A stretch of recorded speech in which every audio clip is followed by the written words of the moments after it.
Students, class 9th motion के बाद अब हमारा टॉपिक है Newton's law of motion, Newton के गति विषयक नियम।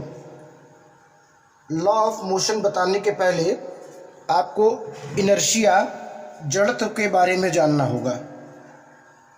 इनर्शिया जड़त्व को गैलीलियो साइंटिस्ट थे, इन्होंने बताया था।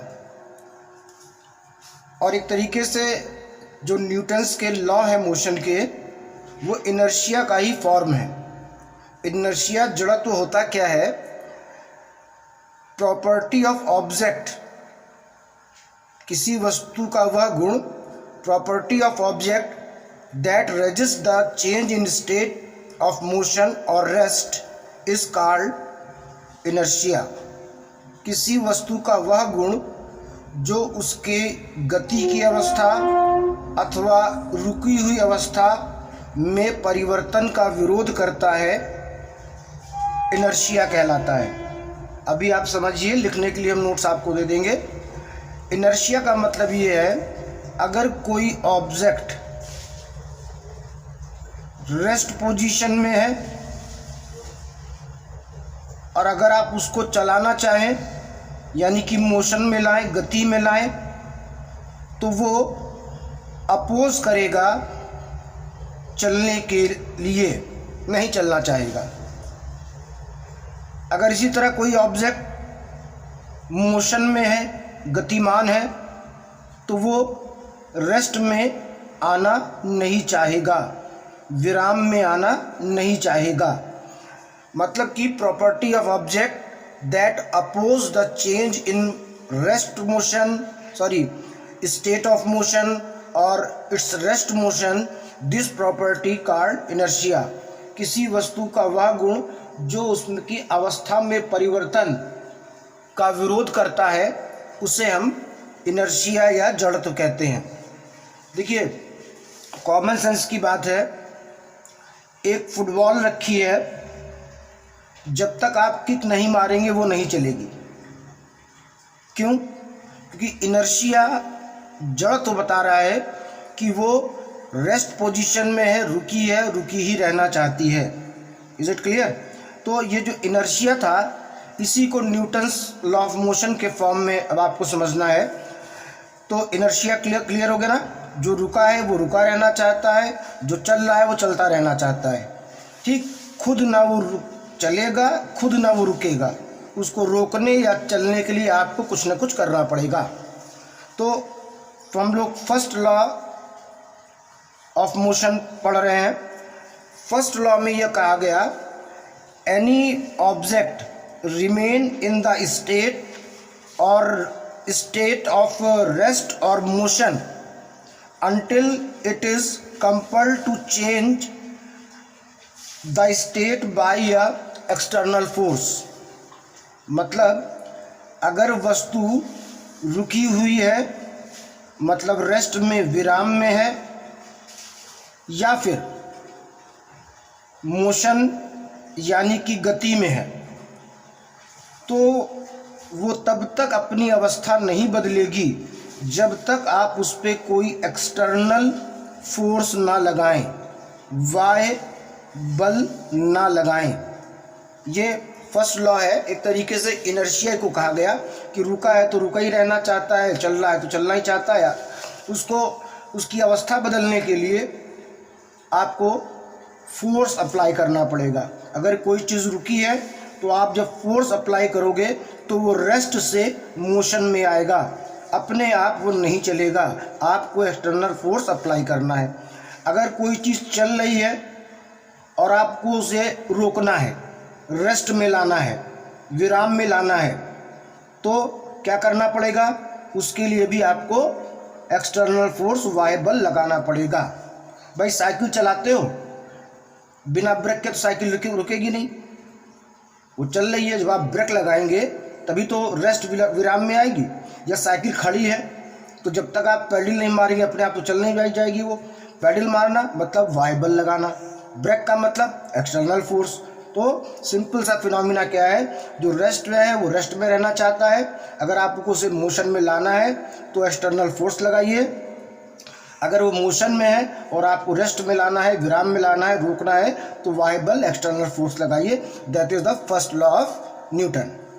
सेकेंड लॉ में इसी बात को थोड़ा सा आगे बढ़ाकर कहा गया।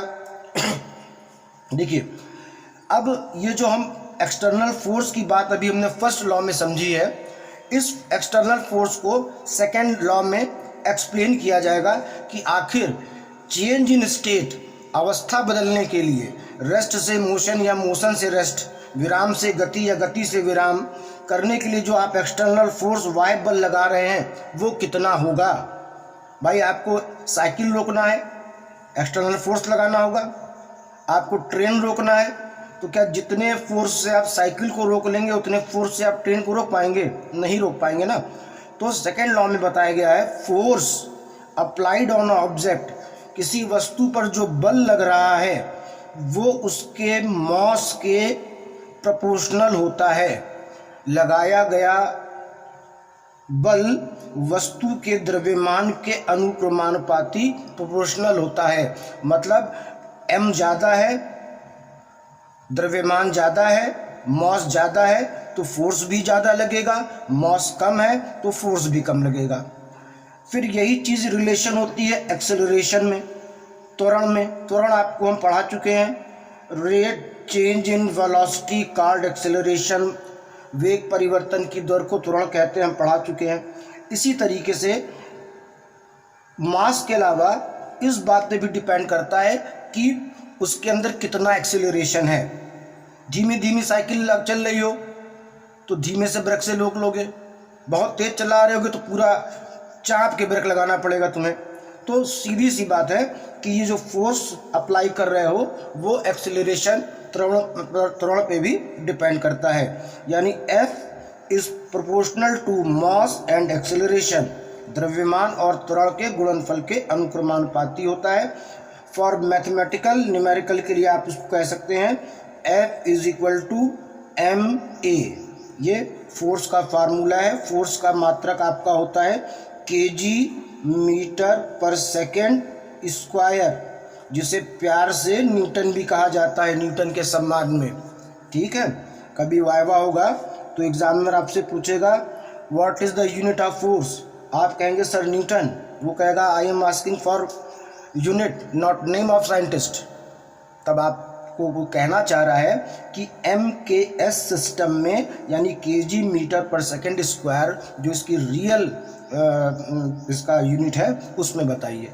ये नहीं कि न्यूटन गलत बोला आपने, लेकिन न्यूटन को जैसे 1 न्यूटन इसका 2 क्या हो गया, 1 न्यूटन का मतलब हुआ 1 kg metre per second square. Is it clear? अब थर्ड लॉ पर आते हैं। थर्ड लॉ देखिए क्या है। थर्ड लॉ एक्शन रिएक्शन का लॉ कहलाता है। मतलब क्रिया प्रतिक्रिया का नियम।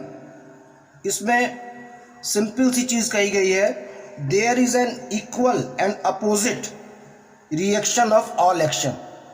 किसी भी क्रिया की प्रतिक्रिया विपरीत दिशा में होती है। जैसे आपके गाल पे थप्पड़ खींच के मारेंगे तो आपके गाल को चोट तो लगेगी, मेरे हाथ में भी चोट लगेगी। मतलब थप्पड़ एक्शन था और आपके गाल ने हाथ पर रिएक्शन कर दिया। That is law of action और रिएक्शन या third law of motion. There is an equal and opposite reaction for every action. हर क्रिया की विपरीत दिशा में प्रतिक्रिया होती है। ठीक है, क्रिकेट खेलते हो, जब बैट से बॉल को मारते हो तो जितना बॉल ने बैट पर फोर्स लगाया था, बैट ने अपोजिट डायरेक्शन में उतना ही फोर्स बॉल पे लगाया, तभी बॉल बल्ले से दूर बाउंड्री की तरफ गई। तो ये इंपॉर्टेंट लॉ है, हम नोट्स भेज देंगे, उनको लिखिएगा। F इजिकल टू ma पे आपको एक न्यूमेरिकल करना भी सिखाएंगे। वो न्यूमेरिकल लिखा हुआ है, what is the force exerted by a horse in pulling a cart of mass 600 kg with acceleration this।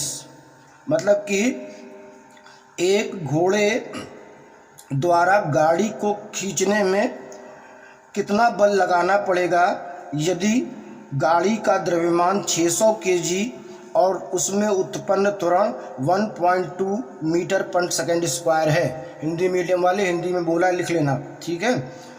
अब देखो गिवन क्या है, सबसे पहले इसमें से आप गिवन चीज़ निकालिए। देखिए गिवन आपको मॉस m कितना दिया हुआ है 600 kg, एक्सेलरेशन त्वरण कितना दिया हुआ है 1.2 metre per second square. Formula जो यहाँ पर यूज्ड होगा वो आपको मालूम है F = ma होता है और हमें m और a देकर F पूछा गया है। तो F = m कितना है 600, a कितना है 1.2। अब आप इसको मल्टीपल करके बताइए इन A B C D चारों में कौन सा आंसर सही है। आपको आंसर हमें व्हाट्सएप पे नहीं भेजना है, इसी में कमेंट पे आप अपना आंसर में बताइएगा, केवल आंसर कि आपका कितना आंसर आ रहा है। 4 अल्टरनेट है, A 740, 720, 820, 722, ये सभी न्यूटन में है। आप कमेंट बॉक्स में आंसर भेजेंगे अपना, ओके। अभी मैं नोट्स दूंगा, उसी से आप फिर कॉपी में नोट्स बनाएंगे।